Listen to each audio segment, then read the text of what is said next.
Greetings, viewers and subscribers. This is BVI Channel 1, where we tell you nothing but undiluted truth.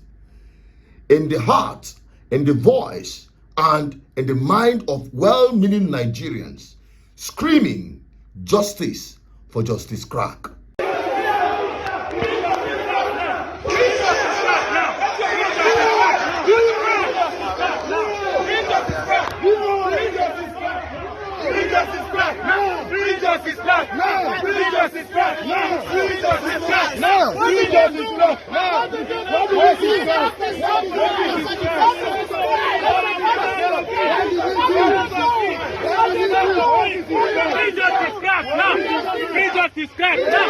We now go green.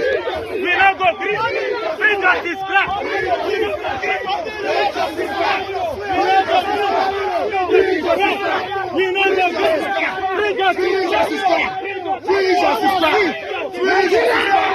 Nigeria is free. Free justice crack. The excess they can get. People are free. Free justice crack. Free justice crack. Free justice crack. Free justice crack. Free justice crack. Free justice crack. Free justice crack. Free justice crack. Free justice crack. Free justice crack. Free justice crack. Free justice crack. Free justice crack. Free justice crack. Free justice crack. He's innocent. He's innocent.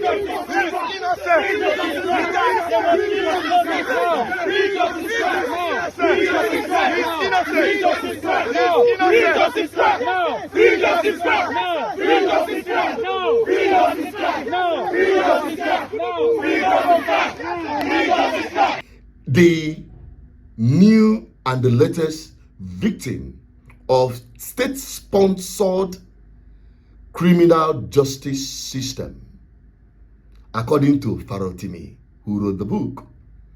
Today, the man is being persecuted, and his offense is just this. Nigerians, look at the food that your soldiers are eating.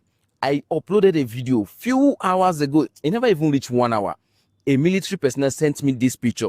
This is what the Nigerian army, the Nigerian government are feeding our soldiers in Maiduguri morning, afternoon, and night. Look at that rice. One small rice like that. Look at the small gari. And look at that soup that look like vomit. This is what they feed the people that are defending Nigeria. This is the food they give to people who are facing terrorists every day, whereby we are in a country that the federal government is spending 604 million naira to rehabilitate the radicalized terrorists. Now, this is what I'm talking about. This is why I'm saying that the terrorism we're still facing in Nigeria today is as a result of Nigerian government pampering terrorists. We're in a country where the government is treating the terrorists better than the military. How can you feed a military personnel this? No wonder most of them end up falling sick. They look malnourished. How would they even have strength to even carry the gun, to even face the terrorists? How would they even face the bandits? How would they face all the Boko Haram when they don't even eat well? It's not even that their salary is that much that they can buy food by themselves. You are paying somebody below 200,000 naira and you are feeding the person like a prisoner. How can you be feeding somebody like a prisoner? Look at the food you are giving to them. Look at it. This guy sent me this picture and I asked, what's this picture? He said, this is what they feed them morning, afternoon, and night in Maiduguri. If you know Maiduguri, you know that is the hub of insecurity in Nigeria. Those guys face death every day. They do the worst every day. But look at what they're feeding them. I mean, in a country that the government is they've spent 604 million naira to de-radicalize, to reintegrate terrorists.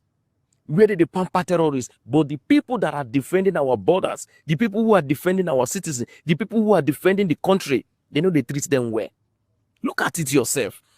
Now tell me, with this kind of picture, with this kind of treatment, how do you expect Nigerian citizens to join army? How do you expect those the younger ones to join army? How do you expect them to fight for their country? They should fight with honor. They should fight with dignity. They should fight knowing that they are defending their country. How would they fight? Knowing fully well that you can't even feed them well. Not even that, okay, maybe if they are injured, maybe there's an insurance that will take care of them. No. Most of them, when they wound in battlefield, their career is over. There's no guarantee that the government will take care of them. There's nothing. Now, this is where when we shout every day, if you do not treat them well, how will more people join? That is why our military is getting weak.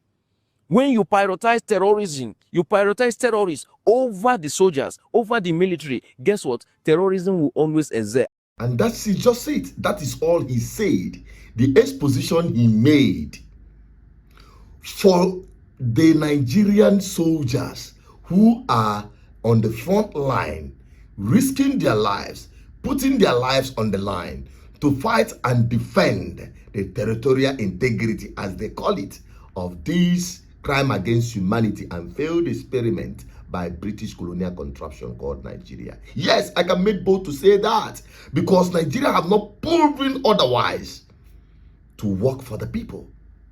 That someone raised, in fact, with what he said here, with this exposition, this guy deserves a national award by bringing this to the public domain and getting the government to do the right thing. But no, because Nigeria is designed to victimize and oppress, to subjugate Nigerian people, as it were during the colonial era. In fact, it is worse now than then. Instead of doing what is right, instead of giving this guy a national award, they are persecuting him. The people who are doing banditry, people who are terrorizing and ransacking villages, Nigeria's government is spending billions to rehabilitate them. Those military who are dying for the purpose of fighting terrorism and insecurity in Nigeria, go back and check the families of those who have fallen. Then you ask yourself, what kind of country is this?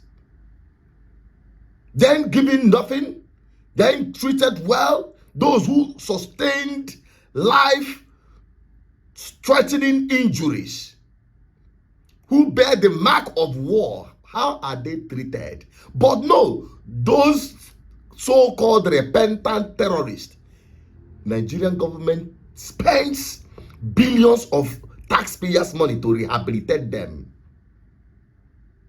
Only that the guy said the food that we are, how can somebody eat that kind of food and face these people with courage?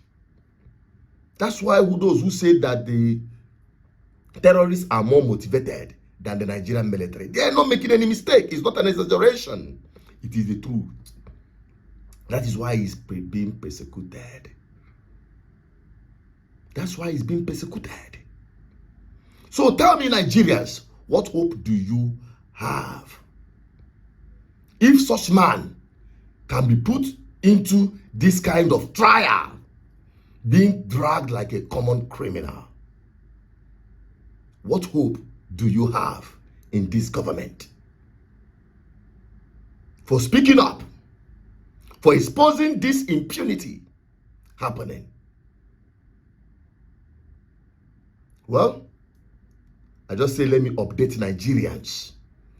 This is just about the most frivolous charges anyone can think of being hanged upon a citizen of Nigeria, speaking out for a better society. Nigerians, don't wait until Nigeria starts happening to you before you join in this advocacy for good governance. It all boils down on the system.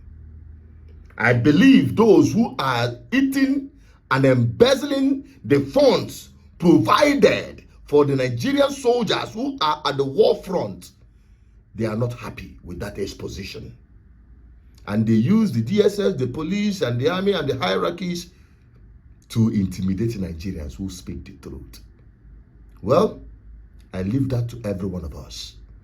Should we all wait, fold our hands, and become slaves in our country to these new colonial masters in the name of a political class? Or stand up once and for all, because it all boils down on political leadership? Nigerians, it's up to you. I'm only an advocate for good governance. I've rendered this voice. Help me share it. Let it get to wherever it will go to. And let them get ready to arrest more of people like us. The risk we take, we don't care. As long as it is for public interest and for the good of the people who are suffering from failed government. My name is Asujanot Peters, your advocate for good governance. Help me share this video and don't let the sweat be in vain. Bye-bye for now.